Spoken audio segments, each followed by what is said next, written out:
기쁜 찬양 영광 받으신 줄 믿습니다. 여러분은 사시면서 맹세라는 것을 해보신 적이 있으십니까? 네, 우리는 보통 맹세를 언제 합니까?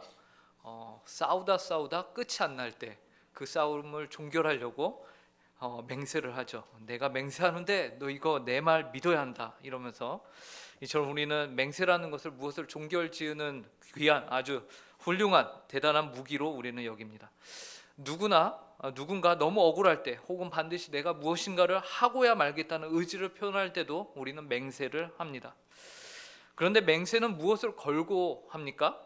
가장 가치 있는 것, 가장 소중한 것, 정말 위대한 것을 우리가 걸고 맹세를 하죠. 그렇기 때문에 맹세는 반드시 지켜져야 하는 것이에요. 또 이루어져야 하는 것이고요. 그런데 재미있으면서 무서운 것은요, 하나님도 맹세를 하신다라는 겁니다. 예. 오늘 본문에서 하나님이 맹세를 하신다, 내가 맹세한다 라고 직접적으로 표현을 하고 계세요.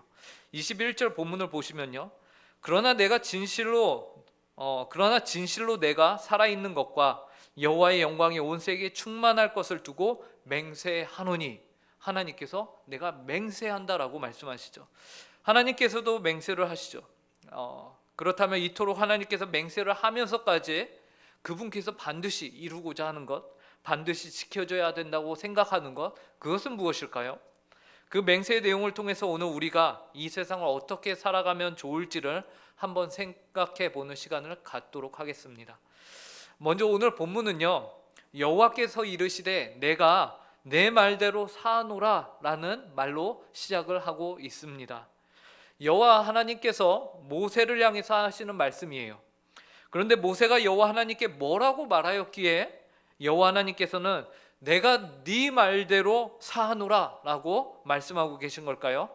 이 내용을 알기 위해서는 우리가 문맥상 오늘 본문 앞의 내용을 살펴봐야겠죠. 그래서 앞에 전문맥을 살펴보니까 모세의 기도가 등장을 해요. 하나님께서는 모세의 기도에 기초하여서 이스라엘의 죄를 내가 네 말대로 내가 저들을 사하겠다라고 말씀하고 계신 것이죠. 그렇다면 자연스럽게 우리는 이스라엘의 죄가 무엇이길래 하나님께서 그 죄를 사하신다는 것인가 라고 생각하게 되죠. 간단하게 말해서요, 이스라엘의 죄는요, 하나님을 멸시한 죄입니다. 하나님을 멸시한 죄예요.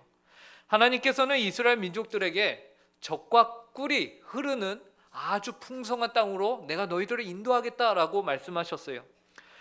이스라엘은 그 땅으로 가기 바로 직전에 12 정탐꾼을 그 땅에 보내죠. 그런데 10명의 정탐꾼들이 그 땅에 대해서 악평을 했습니다. 우리가 잘 아는 대로. 그래서 이들이요, 밤새도록 밤을 지새우면서 하나님을 향해서 울부짖었어요. 그 내용이 민수기 14장에 나오는데요, 1절부터 3절입니다. 온 회중이 소리를 높여 부르짖으며 백성이 밤새도록 통곡하였더라. 이스라엘 자손이 다 모세와 아론을 원망하며 온 회중이 그들에게 이르되 우리가 애굽 땅에서 죽었거나 이 광야에서 죽었으면 좋았을 것을 어찌하여 여호와가 우리를 그 땅으로 인도하여 칼에 쓰러지게 하려 하는가? 우리 처자가 사로잡히리니 애굽으로 돌아가는 것이 낫지 아니하랴. 이스라엘 백성들이요, 목소리를 높여서 부르짖고 있는 내용이요, 바로 이거예요. 왜냐하면 그들은 이미 가나안 땅에 대한 악평을 한 그 10명의 보고를 자신들의 마음에 아주 깊숙이 담게 된 것이죠. 그 10명의 정탐꾼들의 말이 옳아라고 자신들이 이미 모든 결론을 내렸습니다. 그러면서 그들은 하나님께서 이 광야를 지나 가나안 땅 바로 앞까지 자신들을 인도하신 이유에 대해서 뭐라고 하냐면, 하나님이 우리를 저기서 죽이시려는구나 라고 말하고 있는 거예요. 이게 가당키나 한 말입니까? 하나님께 제대로 누명을 씌우고 있는 거죠. 그리고는 차라리 광야에서 자신들이 죽었거나 아니면 애초에 애굽에서 죽었으면 더 나았을 것을 이라고 말하고 있어요. 그리고 마지막으로 이들이 내린 결론, 민수기 14장 4절 뭐라고 말합니까? 이에 서로 말하되 우리가 한 지휘관을 세우고 애굽으로 돌아가자 하매. 이스라엘은 이제 하나님을 버리기로 결정을 한 것이에요. 그리고 하나님이 이 백성을 향하여서 가지고 계셨던 그 계획도 이제 그 계획, 우리하고는 전혀 상관없는 계획으로 만들어버리자라는 겁니다. 우리하고는 이제 결별이다라고 말하고 있는 거예요. 하나님의 뜻이 성취가 되든 뭐 어떻게 되든 그건 이제 우리 알 바 아니야라고 버려버리는 것이죠. 이리하여 여호와 하나님께서도요 결정을 하십니다. 어떤 결정이냐? 니들이 나를 버려? 그래 좋아. 나도 니들을 버린다라는 것입니다. 그래서 하나님께서는 자신을 멸시하며 버린 백성, 이제는 새로운 지도자를 세워서 애굽으로 돌아가자고 외치고 있는 저 이스라엘 백성들을 하나님께서 버리시기로 결정하고는요, 하나님도 새로운 지도자를 세우시겠다고 말씀하세요. 그 지도자가 바로 모세죠. 모세야, 내가 너를 통해서 더 크고 더 강한 민족을 내가 세울게. 아브라함과 있던 그 언약, 창세기 12장에서 있던 언약, 아브라함의 후손이 아니라 이제는 내가 모세 너의 후손으로 한 민족을 만들게 라고 하나님이 모세에게 말씀하고 계신 것이죠. 민수기 14장 11절 12절에서 이렇게 말합니다. 여호와께서 모세에게 이르시되 이 백성이 어느 때까지 나를 멸시하겠느냐? 내가 그들 중에 많은 이적을 행하였으나 어느 때까지 나를 믿지 않겠느냐? 내가 전염병으로 그들을 쳐서 멸하고 내게 그들보다 크고 강한 나라를 이루게 하리라. 그런데 이러한 하나님의 파격적인 제안이죠. 이 제안에 대해서 모세가 하나님께 뭐라고 대답을 하는지 아십니까? 13절부터 19절까지 하나님의 제안에 대한 모세의 태도가 나와요. 대답 겸 모세가 하나님께 드리는 기도가 나와요. 사실 이 내용은 오늘 새벽 기도회 때 제가 다뤘던 내용입니다. 그래서 간략하게만 하고 넘어가겠습니다.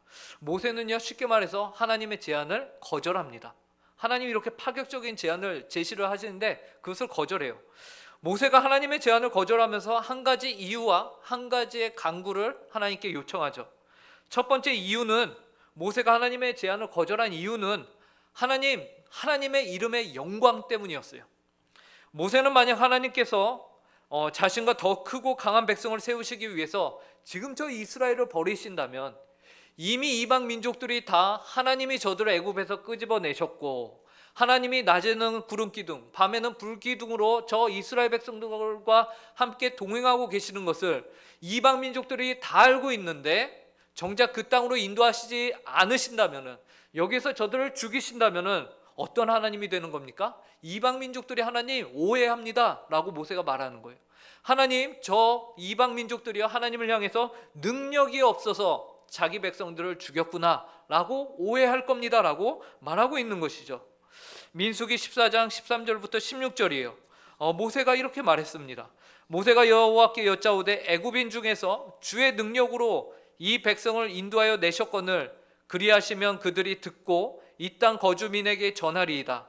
주 여호와께서 이 백성 중에 계심을 그들도 들었으니 곧 주 여호와께서 대면하여 보이시며 주의 구름이 그들 위에 섰으며 주께서 낮에는 구름 기둥 가운데서 밤에는 불 기둥 가운데서 그들 앞에 행하시는 것이니이다. 이제 주께서 이 백성을 하나같이 죽이시면 주의 명성을 들은 여러 나라가 말하여 이르기를 여호와가 이 백성에게 주기로 맹세한 땅에 인도할 능력이 없었으므로 광야에서 죽였다 하리이다 라는 거죠. 여기에서 우리가 알게 되는 것은요, 모세는 자신과 함께 강한 민족을 만들겠다는 그 하나님의 제안보다 하나님의 명성을 더 신경 쓰고 있었다라는 것입니다. 어쩌면 인생에서 두 번 다시 없을 출세의 기회였습니다. 온 인류가 모세를 기억할 뻔했습니다. 모세의 후손으로. 그럼에도 불구하고 모세는 무엇을 더 소중하게 여긴 겁니까? 바로 하나님의 이름의 영광을 더 중요하게 여겼다라는 거죠. 이방 민족들 가운데 전달이 될 하나님의 이름의 명성을 그는 중요하게 여겼고, 그리하여 하나님의 제안을 거절했습니다. 그리고 모세는 이어서 하나님께 요청을 합니다. 그것은 이스라엘 백성들을 용서해 달라는 거예요. 이것을 모세는 주님의 큰 권능을 나타내 주옵소서라고 표현하고 있는데요, 본문 17절부터 19절을 보시면 이렇게 말하죠.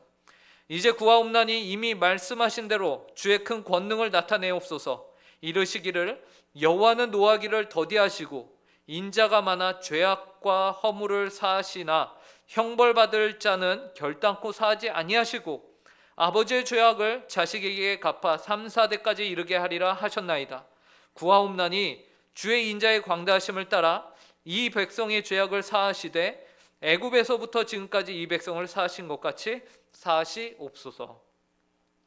모세가 여호와 하나님께 구하는 주의 큰 권능은요, 18절에 나오는 노하기를 더디하시고 인자가 많으셔서 죄악과 허물을 사하시는 것이 바로 주의 큰 권능이었습니다. 물론 모세는요, 공의의 하나님, 죄인을 반드시 심판하시는 하나님, 죄를 그냥 어물쩍 넘어가지 않으시는 하나님에 대해서도 분명히 알고 있었어요. 그래서 18절 하반절에 보면요, 형벌받을 자는 결단코 사하지 아니하시고 아버지의 죄악을 자식에게 갚아 3, 4대까지 이르게 하리라 하셨나이다 라면서 하나님이 얼마나 공의의 하나님이신지에 대해서도 분명하게 말하고 있죠. 근데 중요한 게 뭡니까? 모세가 그럼에도 불구하고 그 다음 19절에서 모세는 하나님께 그분의 인자하심과 용서하심 구하는 것을요, 결코 그만두거나 중단하지 않고 정말로 후한무치, 정말로 얼굴이 어쩜 그렇게 두꺼울 정도로 하나님께 계속해서 용서를 간구하고 있는 거예요. 19절에서 뭐라고 하는지 우리 함께 읽어보도록 하겠습니다. 함께 읽겠습니다. 시작. 구하옵나니 주의 인자의 광대하심을 따라 이 백성의 죄악을 사하시되 애굽에서부터 지금까지 이 백성을 사하신 것 같이 사하시옵소서. 이로써 모세의 기도를 통해서 그가 중요하게 여기는 두 가지를 발견하게 됩니다. 첫째는 무엇입니까? 모세는 하나님의 명성을, 하나님의 이름의 영광을 굉장히 최우선으로 여기는구나 라는 것이었어요. 하나님의 이름이 이방 민족들 가운데서 오해를 받아서는 안 되게끔 최선을 다했다라는 것이죠. 그리고 두 번째는 모세는 자신의 백성, 민족, 이스라엘 백성들을 끔찍히 사랑하고 있었다라는 것이요. 그래서 그는 하나님께서 자신의 민족들에게 권능 부어주실 것을 구하죠. 그리고 여기에서 말하는 권능은 다시 한번 말씀드리지만 하나님의 인자하심이었습니다. 즉 모세는 하나님을 위하고 그리고 자기 백성을 위하는, 하나님을 사랑하고 이웃을 사랑하는 참 하나님의 사람이었다라는 것입니다. 그리고 오늘 본문에서 하나님은 이러한 모세의 간구에 대해서요, 내가 내 말대로 사하노라 라고 이렇게 대답을 해주고 계신 것입니다. 이처럼 모세가 하나님을 위해 또 자신의 백성들을 위해서 하나님께 간구한 이후에요, 하나님께서는 모세의 말대로 이스라엘 백성들의 죄를 사하신다면서 맹세를 하시는 것이에요. 본문 21절입니다. 그러나 진실로 내가 살아있는 것과 여호와의 영광이 온 세계에 충만할 것을 두고 맹세하노니. 오늘 본문은 분명하게 하나님께서 맹세를 하신다라고 말씀하고 있어요. 그런데 설교 초반에서 말씀드렸다시피 맹세는요, 뭔가를 걸고 하는 거잖아요. 그죠? 가장 가치있고 가장 위대한 우월한 누군가를 빗대어서 하는 것이 맹세예요. 그런데 문제가 있습니다. 하나님께서 맹세를 하실 때 문제가 있어요. 그 문제는 무엇이냐? 하나님보다 더 가치가 있거나 하나님보다 더 우월한 존재는 없다라는 것이에요. 그죠? 그래서 그 결과 하나님께서 맹세를 하긴 하는데 무엇을 걸고 하십니까? 그분 자신을 걸고 하세요. 그분 스스로를 두고 맹세를 하는 겁니다. 그래서 하나님이 어떻게 말씀하시죠? 진실로 내가 살아있는 것과, 너가 살아있는 것 아니에요? 아니면 다른 어떤 피조물이 살아있는 것 아니에요? 바로 내가 살아있는 것과 그 다음에 또 무엇을 거십니까? 여호와의 영광이 온 세계에 충만할 것을 두고 맹세하노니 라고 하나님이 말씀하시는 거예요. 우리는 여기에서 하나님의 맹세의 두 가지 조건을 보게 됩니다. 우선 하나님께서는 그분이 살아있는 것으로 맹세를 하고 계시다라는 것입니다. 하나님은 살아계신 하나님이십니다. 우리 하나님께서는 저 이방의 다른 신들 혹은 다른 잡다한 모든 종교에서 믿고 있는 신들과 같이 보지도 못하고 먹지도 못하고 대답도 못하는 그런 우상이 아니세요. 우리 하나님께서는 살아계신 하나님이십니다. 그런데 하나님이 살아있다는 말은요, 하나님의 그 실존만큼 이 세상에서 더 확실한 것은 없기 때문에 하나님께서는 맹세를 하실 때 무엇을 가지고서 맹세하시냐면 내가 살아있는 것을 가지고서 그분이 살아계신 것을 가지고서 맹세를 하고 계신 것이에요. 세상 사람들은 말하죠. 세상에 신이 어디 있냐? 야, 하나님이 어디 있어? 그 하나님 나에게 보여줘봐 라고 말하죠. 그런데 하나님은 그런 말이 이 세상에서 가장 어리석은 말이라고 지금 말씀하고 계신 거예요. 왜요? 하나님이 무엇을 걸고 맹세하십니까? 나의 살아있음을 두고 맹세하노니 라고 말씀하시잖아요. 이 말은 이 세상에 이것보다 분명하고 확실한 것은 없다라는 것이에요. 이것보다 더 소중한 것은 없다라는 말인 것입니다. 그것이 무엇이냐? 바로 하나님께서 살아계신 하나님이시다라는 것이에요. 이 세상에 하나님이 살아계시다는 것보다 더 분명한 것은 없습니다. 그러므로 우리 또한 하나님께서는 살아계신 하나님이시라는 사실을 감히 알고 우리는 믿어야 하는 것이에요. 이것이 하나님께서 맹세하시며 걸고 있는 첫 번째 조건입니다. 그리고 두 번째는요, 여호와의 영광이 온 세계에 충만한 것을 가지고서 하나님이 맹세하세요. 이는 어떤 의미일까요? 하나님께서 단지 살아만 계셔서 우리와 전혀 상관이 없고 우리와 동떨어져 있고 저 멀리 우주 건너 밖에 계신 어떠한 신이 아니라 그 하나님의 영광이 온 만물 가운데 충만하다는 것은요, 하나님이 우리의 삶 가운데 계시다라는 겁니다. 하나님이 우리의 삶 가운데 계셔서 우리의 삶을 그분의 영광으로 충만케 만들어 가신다라는 것을 말하는 것이, 하나님의 실존이 나와 상관없는 것이 아니라 내 인생 구석구석에 다 스며들어가 계시고 그 인생의 의미가 없이 그냥 지나가는 것이 아니라 그 인생의 모든 순간순간이 하나님의 영광으로 찬란하게 빛날 것을 하나님이 말씀하고 계신 것이에요. 그것이 분명하기 때문에 하나님이 이것을 가지고서 무엇을 하시냐? 맹세를 하고 계신 것입니다. 그리하여 이 말은 하나님께서 온 세상의 일들 가운데 관여하고 간섭하신다라는 것이, 그렇기 때문에 영광이 충만하죠. 그러므로 여러분의 삶 가운데 지금도 하나님께서 관여하고 계심을, 여러분과 동행하고 계심을, 여러분의 모든 형편을 하나님께서 알고 계심을 믿으시기 바랍니다. 그 하나님께서는 그러한 여러분의 삶을 어떻게 하신다고 할까요? 맹세코 여호와의 영광이 여러분의 삶 가운데도 충만케 될 것을 하나님이 맹세하십니다. 이 세상에서 여호와 하나님의 영광을 막을 것, 혹은 그 영광으로부터 피하거나 도망칠 수 있는 어떤 대상이나 장소는 아무것도 없습니다. 모든 것이 어떻게 되었든 간에, 그것이 악하든 선하든 우리 볼 때 미련하든 지혜롭든 간에 상관없이 그 모든 것은요, 하나님의 영광을 반영하게 되어 있습니다. 이렇게 여호와 하나님께서는 그분의 살아계심과 그분의 영광이 온 세상 가운데 충만케 될 것을 걸고서 맹세를 하시는데요, 하나님 자신보다 더 위대한 존재는 없기에 스스로의 존재와 영광을 걸고 맹세를 하고 계신 거죠. 그런데 그 맹세의 내용이 무엇이냐는 거예요. 그 맹세의 내용은 둘로 나누어서 우리가 생각할 수 있습니다. 하나는 이스라엘의 형벌입니다. 하나님께서 이스라엘의 형벌을 맹세하세요. 또 다른 하나는 갈렙을 향한 축복입니다. 두 개의 대조되는 것을 하나님께서 맹세하십니다. 먼저 이스라엘의 형벌을 보도록 하겠습니다. 본문 22절 23절 저희가 함께 읽어보도록 하겠습니다. 시작. 내 영광과 애국과 광야에서 행한 내 이적을 보고서도 이같이 10번이나 나를 시험하고 내 목소리를 청중하지 아니한 그 사람들은 내가 그들의 조상들에게 맹세한 땅을 결단코 보지 못할 것이요 또 나를 멸시하는 사람은 한 사람도 그것을 보지 못하리라. 24절에서는 하나님께서 그들의 조상들에게 맹세한 땅을 결단코 보지 못하게 될 것이다 라고 말씀하십니다. 그러면서 그 땅을 보지 못하는 자들에 대해서 22절에 보니까요, 내 영광과 애국과 광야에서 행한 내 이적을 보고서도 이같이 10번이나 나를 시험하고 내 목소리를 청종하지 아니한 자들이라고 말씀하시죠. 출애굽한 이들은 하나님의 영광을 봤어요. 그리고 그분의 이적을 애굽에서도 보고 애굽을 나와서 광야 가운데서도 봤습니다.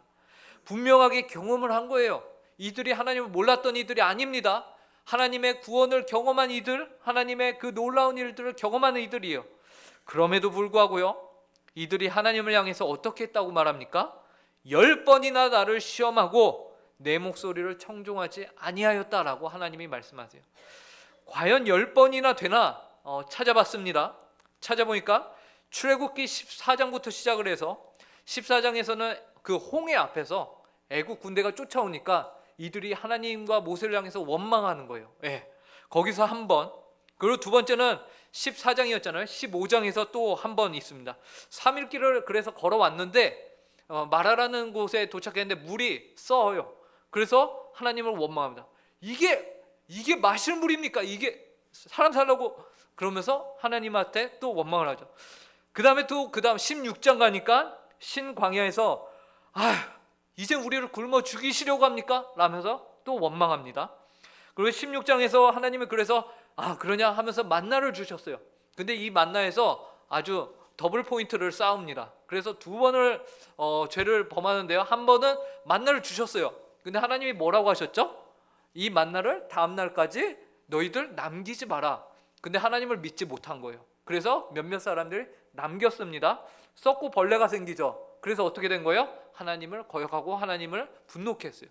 그 다음에 또 안식일이 됐는데 안식일에는 그 전날 하나님이 2일치를 주워 담아라 라고 했어요. 그죠?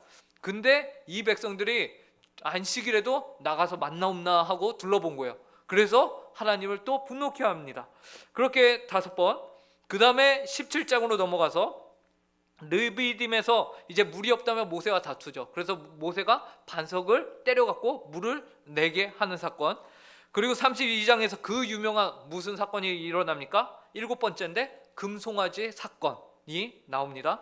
그리고 8번째는 민수기 11장에서 백성이 악한 말로 하나님을 원망하며 하나님께서 진영 끝에 불을 내리셔서 그곳을 사르시죠. 그래서 다베라라는 사건이 그곳에 있게 됩니다. 그리고 9번째는 민수기 11장 31절 35절인데요.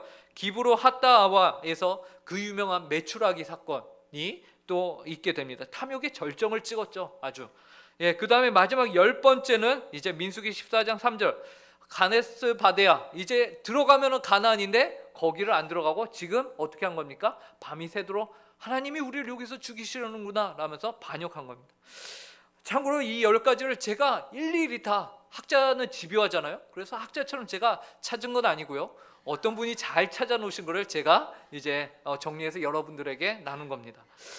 예, 그런데 여러분, 이스라엘이 이렇게 딱 10번만 반역했을까요? 딱 10번으로 끝냈을까요? 아니죠. 이 10이라는 숫자에는요, 완전수, 충만한 의미를 담고 있습니다. 그래서 이스라엘 백성들의 그 반역함이 충만하게 가득 찼다, 하나님이 보시기에 가득 찼다라는 것을 하나님이 강조하기 위해서 10번이라는 구체적인 숫자를 들어서 표현하고 있는 거예요. 그런데 이스라엘 백성들이요, 10번이나 하나님의 말씀을 듣고도 거역한 것, 그러한 표현을 딱 들으면은 이스라엘 백성들에게는요, 10번의 반역하면은 딱 떠오르는 게 있어요. 그들의 경험상 누가 떠오를까요? 그들이 애굽을 나올 때에 몇 번의 재앙이 있었습니까? 10번의 재앙이 있었어요. 자신들이 구원을 받았던 것은 그 10번의 재앙, 애굽과 바로가 10번의 하나님의 말씀을 청종치 않고 하나님을 없이 여기고 멸시 여겨서 그들이 구원을 받게 된 백성들입니다. 그런데 오늘 하나님께서는 이 구원받은 이스라엘 백성들을 향해서 뭐라고 표현하고 계시냐면, 이들이 10번이나 나를 멸시하고 내 말 듣기를 거절한다라고 말하고 있는 것이죠. 내 목소리를 10번이나 듣지 아니한다. 애국과 너희가 다를 것이 무엇이냐라고 말씀하시는 겁니다. 그러면서 하나님께서는 이스라엘이 10번 나를 버렸기 때문에 하나님께서 어떻게 하시겠다고, 내가 이 백성을 어떻게 하시겠다고 지금 맹세하고 계신 건가요? 너희 조상들에게 약속한 그 땅으로 너희는 들어가지 못하게 할 것이다 라고 말씀하시는 거예요. 그러므로 사랑하는 성도 여러분, 오늘 우리는 이 성경의 말씀을 읽으며 두려워해야 합니다. 은혜를 받았으니, 이미 은혜를 받았으니 괜찮아 라고 생각해서는 안 되는 것이죠. 그래서 사도 바울은 빌립보서 2장 12절에서 우리에게 뭐라고 했습니까? 그러므로 나의 사랑하는 자들아, 너희가 나 있을 때뿐 아니라 더욱 지금 나 없을 때에도 항상 복종하여 두렵고 떨림으로 너희 구원을 이루라 라고 말씀하셨던 거죠. 그렇다면 우리는 두렵고 떨림으로 우리의 구원을 이루기 위해서 어떻게 해야 할까요? 그것을 하나님의 두 번째 맹세의 내용에서 알려주십니다. 24절 갈렙의 축복이죠. 24절 그러나 내 종 갈렙은 그 마음이 그들과 달라서 나를 온전히 따랐은즉 그가 갔던 땅으로 내가 그를 인도하여 드리리니 그의 자손이 그 땅을 차지하리라. 무엇이 두렵고 떨림으로 우리의 구원을 이루어가는 겁니까? 성도 여러분, 갈렙과 같은 마음을 가지는 것. 그래서 갈렙과 같이 하나님의 말씀에 순종하기를 온전히 하는 것. 10명의 정탐꾼들과 같은 마음을 갖는 것이 아니라 그들과는 다른 마음을 갖는 것. 바울의 표현을 빌리자면 항상 복종하는 자세를 취하는 것. 이것을 하나님께서 요구하고 계신 거예요. 하나님께서는요, 가나안 땅으로 들어가기를 거부한 백성들을 향해서 한 가지의 표현으로 그들을 강조하셨는데요. 그 표현이 무엇이냐면 멸시라는 표현입니다. 멸시. 민수기 14장 11절에서 이렇게 말씀하셨어요. 여호와께서 모세에게 이르시되 이 백성이 어느 때까지 나를 멸시하겠느냐? 내가 그들 중에 많은 이적을 행하였으나 어느 때까지 나를 믿지 않겠느냐라고 말씀하셨고요. 그 다음 본문 23절에서도요. 이 백성들을 향해서요. 내가 그들의 조상들에게 맹세한 땅을 결단코 보지 못할 것이요 또 나를 멸시하는 사람은 한 사람도 그것을 보지 못하리라 라고 말씀하시죠. 여러분, 멸시가 뭐라고 생각하십니까? 멸시한다, 이게 어떤 의미죠? 하나님께서는요 갈렙에 대해서요 그 마음이 그들과 달라서, 여기서 그들은 이스라엘 백성들이고 이스라엘 백성들은 하나님을 멸시하는 자들이었는데 하나님께서는 갈렙을 향해서 그들과는 달라서 라고 합니다. 그러면 갈렙을 보면은 멸시의 반대를 우리가 파악할 수 있는 거죠. 그래서 갈렙을 오늘 본문을 보면은 갈렙을 향해서 하나님이 뭐라고 하셨냐면은 갈렙은 그 마음이 그들과 달라서 온전히 하나님을 따랐다라고 말하고 있습니다. 즉 여호와 하나님께서는 갈렙과 같이 하나님을 멸시하는 이들과는 마음을 같이 하지 아니하면서 하나님의 말씀을 온전히 따르는 삶을 사는 성도를 하나님께서는 기뻐하신다라고 오늘 본문에서 말씀하고 계신 것이. 그리고 그러한 이들에게 오늘 하나님께서는 이렇게 맹세하시는 겁니다. 갈렙과 같이 사는 이들을 내가 인도하여 하나님께서 약속하신 땅으로 드리리니 그의 자손이 그 땅을 차지하게 될 것이다 라고 말씀하고 계신 것이죠. 그리고 실제로요 민수기 26장에 가면요 우리는 갈렙에게 하셨던 이 말이 현실로 드러나게 된 것을 우리가 발견하게 됩니다. 민수기 26장 64, 65절 저희가 한 목소리로 함께 읽어보도록 하겠습니다. 읽습니다. 시작. 모세와 제사장 아론이 시내 광야에서 계수한 이스라엘 자손은 한 사람도 들지 못하였으니 이는 여호와께서 그들에게 대하여 말씀하시기를 그들이 반드시 광야에서 죽으리라 하셨음이라. 이러므로 여분네의 아들 갈렙과 눈의 아들 여호수아 외에는 한 사람도 남지 아니하였더라. 오늘 본문 당시에 가나안 땅으로 들어가지 못한 이들은 모두 광야에서 생을 마감했습니다. 오직 출애굽 1세대 안에서는 여호수아와 갈렙만이 그 약속의 땅으로 들어갈 수 있었어요. 왜죠? 여호수아와 갈렙은 여호와 하나님을 적당히 섬기며 멸시하던 자들이 아니었습니다. 그들은 하나님을 온전히 섬기는 자들이었습니다. 여러분, 이 세상은요 하나님을 공경할까요? 멸시할까요? 너무 쉬운 질문인가요? 이 세상은 하나님을 멸시합니다. 그런데 우리는 쉽게 멸시한다고 하면은 하나님과 반대로 하나님을 무시하는 것으로 생각을 하기 쉽습니다. 그런데 오늘 성경에서 우리에게 갈렙의 행동을 통해서 멸시에 반대되는 말은요 하나님을 온전히 순종하는 것임을 우리에게 말해줍니다. 그러므로 온전한 순종이 아닌 것은 하나님을 멸시하는 것이 됩니다. 그렇다면 온전히 순종하지 않는 것은 다른 말로 하면 무엇이 될까요? 적당히 순종하는 겁니다. 온전한 순종의 반대는요 적당히 순종하는 것이에요. 그런데 오늘 성경은 온전히 순종하지 않고 적당히 순종하는 것은 곧 하나님을 멸시하는 것이다라고 말씀하고 있는 것이죠. 그리고 그러한 이들에게 하나님이 맹세하십니다. 무엇을 맹세하시죠? 약속의 땅에 들어가지 못할 것이다. 오직 갈렙과 같이 온전히 순종하는 이만이 약속의 땅에 들어가게 될 것이다라고 말씀하시는 겁니다. 그런데 이 온전한 순종이 우리의 의와 우리의 노력으로 가능한 건가요? 불가능한 것입니다. 누구로 인해 가능케 되는 것인가요? 오직 예수 그리스도 한 분 외에는 없다라는 것을 우리가 고백함으로 믿음으로 이 자리에 우리가 있는 것이죠.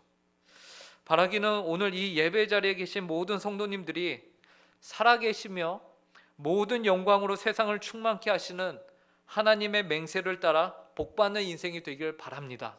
그런데 그 복받는 인생은요, 여러분의 힘과 능력으로 되는 것이 아니죠. 우리가 온전한 순종을 이루어야 합니다.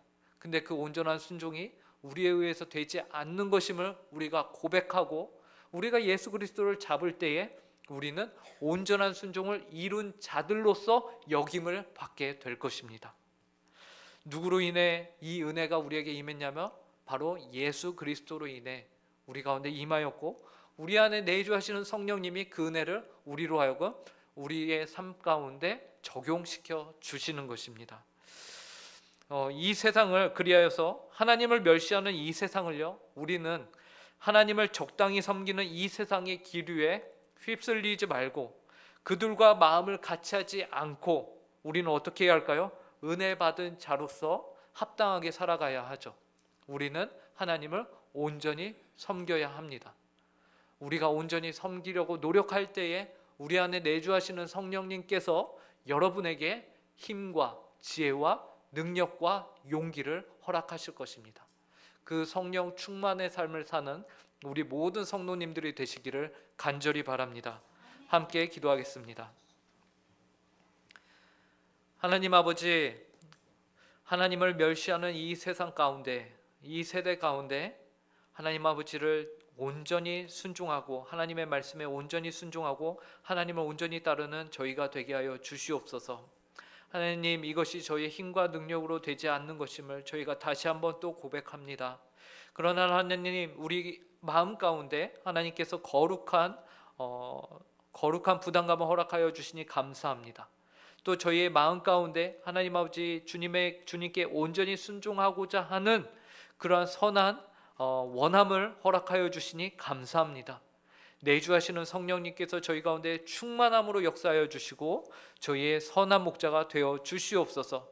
그래야여서 저희가 한 주를 살면서 또한 하나님께 온전히 순종하는 자들로서 하나님 저희에게 주어진 모든 상황과 환경 가운데서 하나님을 높이며 하나님을 온전히 하나님의 그 명성을 저희가 더욱더 바르게 세우는 합당한 삶을 살아가는 저희 운곡교회 성도들이 될 수 있도록 은혜를 허락하여 주시옵소서.